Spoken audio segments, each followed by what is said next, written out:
Bruno was a young, playful dog with a soft brown coat and big, floppy ears.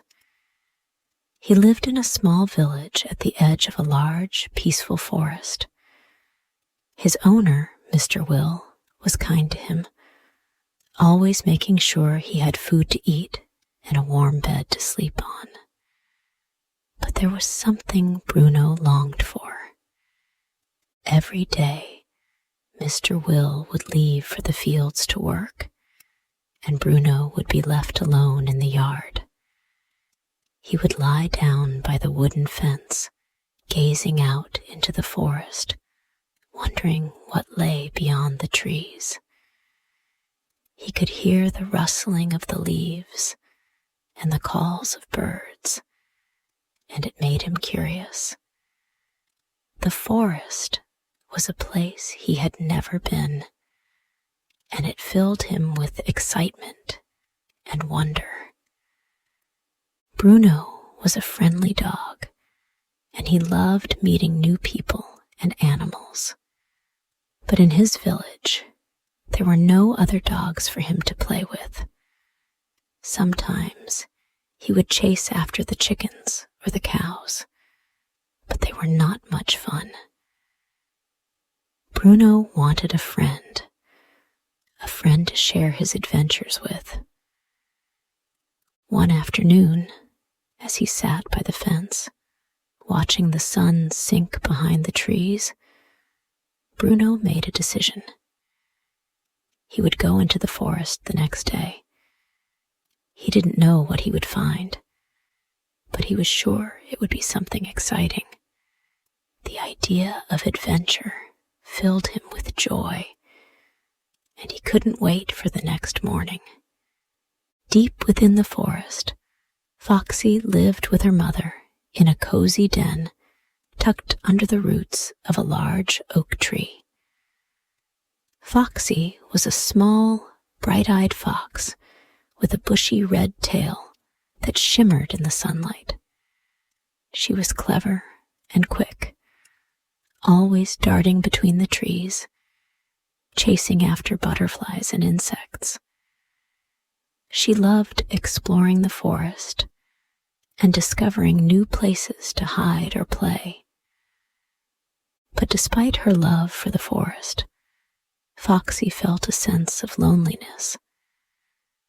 Her mother was kind, but she always warned her to stay away from humans and their animals. Humans are dangerous, her mother would say. Their dogs are hunters, and they can harm us. Always stay hidden when you see them. Foxy didn't understand why she had to be so cautious.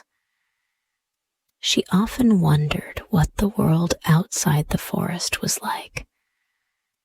Sometimes she would catch glimpses of the village near the edge of the woods, and she saw dogs running around with their owners. They looked like they were having fun, and Foxy felt a little curious. She wanted to know more about them, but her mother's warnings kept her away. Still, she was not completely content living alone in the forest. She longed for a friend, someone to share her adventures with, just like Bruno longed for a companion. Foxy would watch the birds fly through the trees and dream of flying with them. But for now, the forest was her home, and she was content with the little pleasures it offered. The next morning, Bruno woke up early, his tail wagging with excitement. He slipped out of the yard while Mr. Will was still asleep and trotted toward the forest. His paws made soft thuds on the ground as he entered the woods, his nose twitching at all the new scents. The forest was different from the village. It was cooler, and the air smelled fresh and earthy. Bruno sniffed the ground and looked around, taking in the towering trees and the dense underbrush. He felt like an explorer on a grand adventure. As he walked along the path, he came to a small, sparkling stream. Bruno had never seen water that clear before. He couldn't resist and jumped into the stream, splashing around happily. The cool water felt refreshing on his fur, and he barked joyfully as he chased after the ripples. From behind a nearby bush, Foxy watched him. She had been chasing butterflies near the stream when she saw the dog for the first time. Her bright eyes were filled with curiosity, and she stepped forward, cautiously observing him. She had never seen a dog so close before, and he was larger than she had imagined. Bruno heard a rustle and stopped. His ears perked up. He turned around and saw Foxy standing in the bushes, her red fur gleaming in the sunlight. For a moment, both of them stared at each other, unsure of what to do. Bruno wagged his tail, trying to show that he meant no harm. Foxy hesitated, but then slowly stepped forward. "Hello," Bruno barked in a friendly voice. "I'm Bruno. What's your name?" Foxy was surprised. She had never heard a dog speak so kindly before. She stepped out from behind the bush and smiled. "I'm Foxy. I've never met a dog before." Bruno's tail wagged faster. "I'm not like the dogs in the village. I just wanted to see the forest." Foxy's eyes sparkled. "The forest is wonderful. I come here to play and explore. But you should be careful. The humans are close by, and their dogs can be dangerous." Bruno nodded. "I don't know much about them, but I'm not afraid." Foxy tilted her head, intrigued. She had always been taught to stay away from dogs, but Bruno seemed different. He didn't look like the hunting dogs her mother had warned her about. Slowly, they began to talk more, exchanging stories about their lives. Bruno told Foxy about the village, the people he lived with, and the chores he helped with. Foxy, in turn, shared tales of the forest, of secret caves, hidden meadows, and the animals she had met. By the end of their conversation, both of them felt a bond. They smiled at each other, knowing they had made a new friend. The days that followed were filled with excitement for both Bruno and Foxy. Every morning, Bruno would sneak out of the village and make his way into the forest. Foxy, always eager to meet him, would be waiting by the stream, her red tail flicking with anticipation. They would play together for hours, discovering new things about the world around them. One of their favorite games was running through the grassy meadows near the stream. Bruno, with his strong legs and fast pace, would run circles around Foxy, and she would dart in and out of the tall grass, trying to catch him.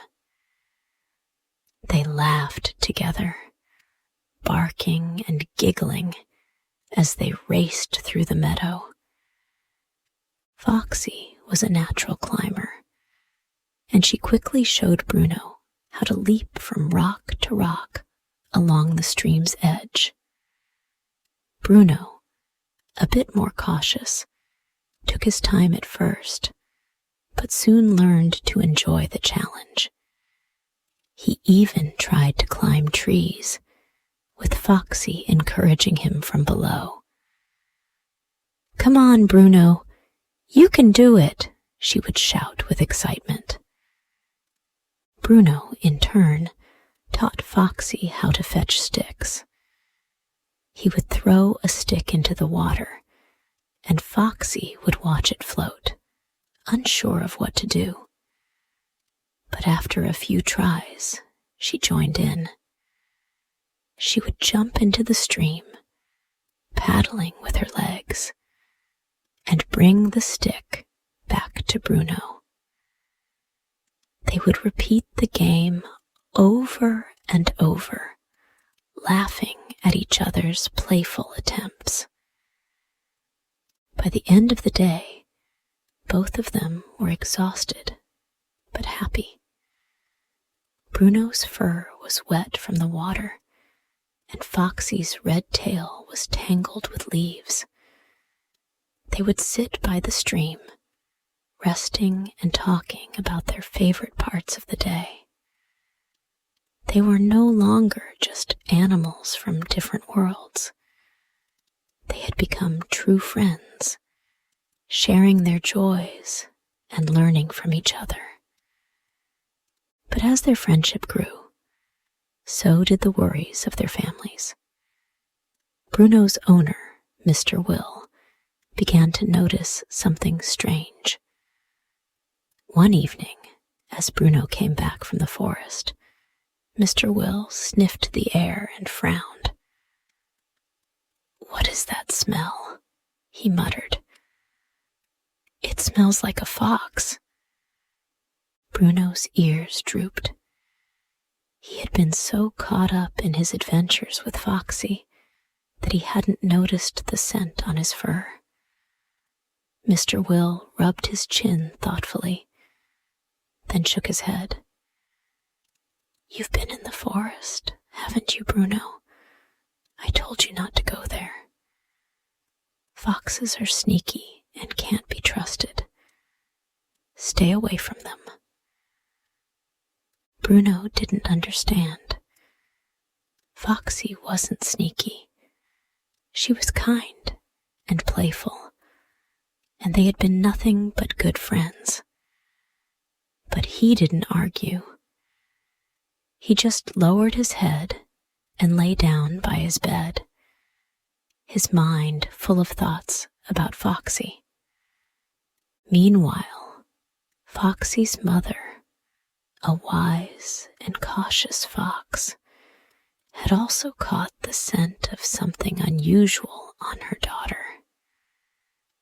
One morning, as Foxy returned from another secret meeting with Bruno, her mother stopped her at the entrance of their den. "Foxy, where have you been?" her mother asked, her eyes narrowing. Foxy hesitated. "I was by the stream, just exploring." Her mother sniffed the air and frowned. "I smell a dog. You've been with that dog again, haven't you?" Foxy's heart sank. She had hoped her mother wouldn't notice. "But he's different, Mom. Bruno isn't like the other dogs. He's kind, and he doesn't hurt anything." Her mother's eyes grew serious. "You don't know that. Dogs belong to humans, and humans don't care about foxes. They'll use their dogs to hunt us. You must stay away from him, Foxy. It's too dangerous." Foxy felt torn. She wanted to believe her mother, but she also wanted to see Bruno. She didn't want to lose the only friend she had ever had. "But Mom, Bruno is my friend. He's not like other dogs. Please, can't I see him just one more time?" Her mother's voice softened.